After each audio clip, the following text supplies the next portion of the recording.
Ba'zi insonlar sevib qoladi va keyin butun hayoti o'sha insonga bog'lanib qoladi. Xabar kutadi, e'tibor kutadi, tasdiq kutadi. Ba'zilar esa aksincha, kimdir unga yaqinlashsa ichidan nimadir qochish xohlaydi. Uzoqlashadi, sovuqlashadi, hatto sevsa ham.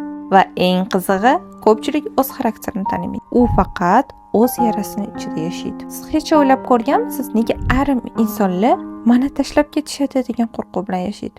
Nimaga ba'zilar men hech kimga kerak emasman deyishga majbur bo'lib qolishadi? Bu oddiy odatlarimiz emas. Bu bog'lanish tipi. Men Sanoba Rahmat inson xulq-atvorini, yashirin holatlarini siz bilan birgalikda o'rganamiz. O'zingiz haqingizdagi ma'lumotlarni o'tkazib yubormaslik uchun kanalga obuna bo'lib qo'ying. Bugun siz bilan nimaga ayrim insonlar sevgiga yopishib qolishi, nega ba'zilar yaqinlikdan qochishi va nima uchun munosabatlarda bir xil og'riqlar qayta takrorlanishi haqida gaplashamiz. Va ehtimol siz bugun o'zingiz tushunib qolarsiz. Psixologiyada bitta tushuncha bor, ya'ni bu bog'lanish nazariyasi. Bu nazariya bizga shuni aytadiki, insonni sevgiga bo'lgan reaksiyasi tasodifan shakllanmaydi. U bolalikdagi hissiy tajribalari orqali quriladi. Oddiyroq qilib aytadigan bo'lsam, bola yig'laganda unga qanaqa javob berilgan bo'lsa, katta bo'lgacha miyasi sevgini xuddi shunaqa qabul qiladi. Agar bola qo'rqqanda tinchlantirilgan bo'lsa, hislari inkor qilinmagan bo'lsa, u yaqinlikni xavfsiz deb his qiladi. Lekin agar bola bir kun mehr, ertasi kuni sovuq munosabat, yana ertasi kuni e'tibor berib, undan rad ettirilishi ko'rgan bo'lsa, miyasi sevgini xavf bilan bog'laydi. Va keyinchalik bu munosabatlarda paydo bo'ladi.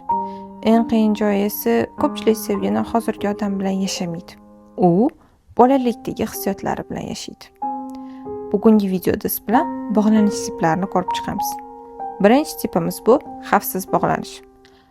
Bunaqa inson bilan gaplashsangiz, ichingiz tinch bo'ladi. Nimaga? Chunki u sizni jazolash uchun yo'qolib ketmaydi, manipulyatsiya qilmaydi, sizni doimiy tahlikada ushlamaydi. U hislarni gapira oladi. Men xafa bo'ldim, men seni sog'indim. Bu narsa menga og'ir botdi va bu juda katta psixologik yutuqlik hisoblanadi. Chunki ko'pchilik his qiladi, lekin yeta olmaydi. Xavfsiz bog'langan inson esa yaqinlikdan qochmaydi. Unga yopishib ham olmaydi. Chunki ichida bitta muhim hissiyot bo'ladi har doim. Men sevgiga loyiqman degan. Bu hissiyot odatda bolalikdagi xavfsizlikdan paydo bo'ladi. Ya'ni xavfsizlik ehtiyoji, sevgi ehtiyojlari to'liq qondirilgan bo'ladi. Bizda ikkinchi tipimiz xavotirli bog'lanish. Bu tipdagi insonlar sevgida eng ko'p charchaydiganlardan bittasi bo'ladi. Tashqaridan qaraganda ular juda mehribon ko'rinadi, lekin ichida doimiy qo'rquv yashaydi. U mendan sovib qolmadimikin? Nimaga javob kechikyapti? Nega u menga SMS yozmayapti? Men ortiqcha bo'lib qoldimmikin uni hayotida degan. Bitta narsaga e'tibor bering. Ularning kayfiyati ko'pincha boshqa odam munosabatiga bog'liq bo'ladi. Ya'ni uning partnyoriga. Xabar yozsa baxtli bo'ladi. Jahli chiqqan bo'lsa, ruhiy tushkunlikka tushib qoladi. Chunki ular uchun munosabat shunchaki sevgi bo'lmaydi. Bu ichki xavfsizlik masalasi. Va eng og'riqli joyi, ular ko'pincha aynan shu sovuq insonlarni sevib qolishadi. Nimaga? Chunki miyamiz tanish og'riqqa bog'lanadi. Agar bolalikda sevgi beqaror bo'lgan bo'lsa, beqaror sevgi miyaga normal tuyuladi. Shuning uchun ular juftim ketib qolmasin deb o'zini unutib yorishadi. Uchinchi tipimiz qochuvchi bog'lanish tipi. Endi boshqa tomonni ko'ramiz sizlar bilan. Bunaqa insonlar ko'pincha men hech kimga kerak emasman deydi. Ular mustaqildek ko'rinadi, kuchlidek ko'rinadi. Siz ko'rsangiz havas qilasiz ularga. Lekin ko'pincha bu hissiy himoya hisoblanadi. Chunki ular bolaligida hislarni ko'rsatish xavfsiz emasligini o'rgangan bo'lishi mumkin.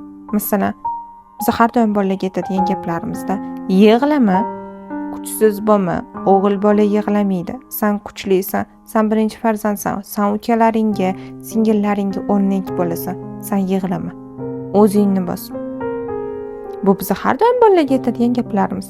Natijada bola hislarni ichga tushishni o'rganadi. Va katta bo'lgandan keyin kimdir juda ham unga yaqinlashsa, ichida bosim paydo bo'ladi. Shuning uchun u sovuqlashadi, masofa saqlaydi, ba'zida esa umuman u insonning hayotidan yo'qoladi.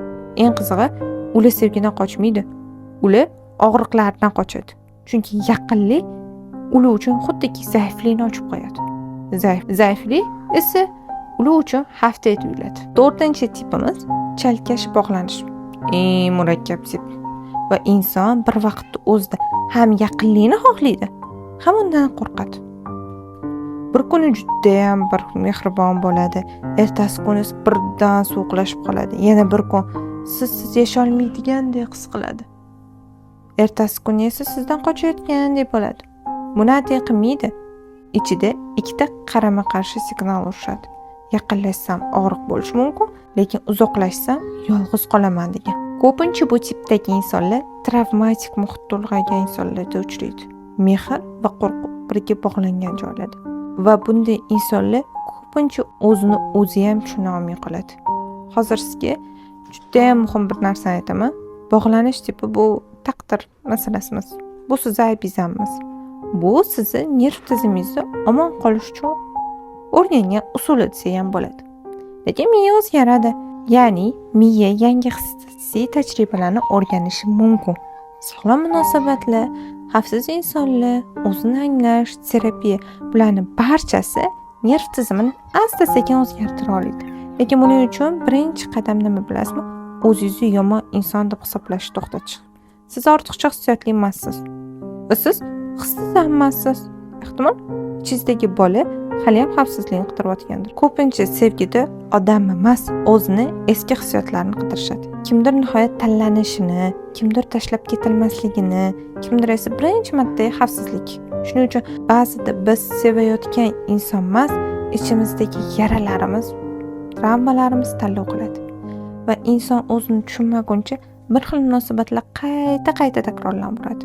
Faqat odamlar o'zgaradi. Ssenariy o'sha qoladi. Agar videoda o'zingiz ko'rgan bo'lsangiz, qo'rqmang. Bu video o'zingizni tushunishingizni boshlaganingizga belgidir. Va ehtimol sog'lom sevgi boshqa odamdan emas, birinchi navbatda o'zingiz bilan xavfsiz munosabat qurishdan boshlanadi. Agar video sizga foydali bo'lgan bo'lsa, izohlarda yozib qoldiring.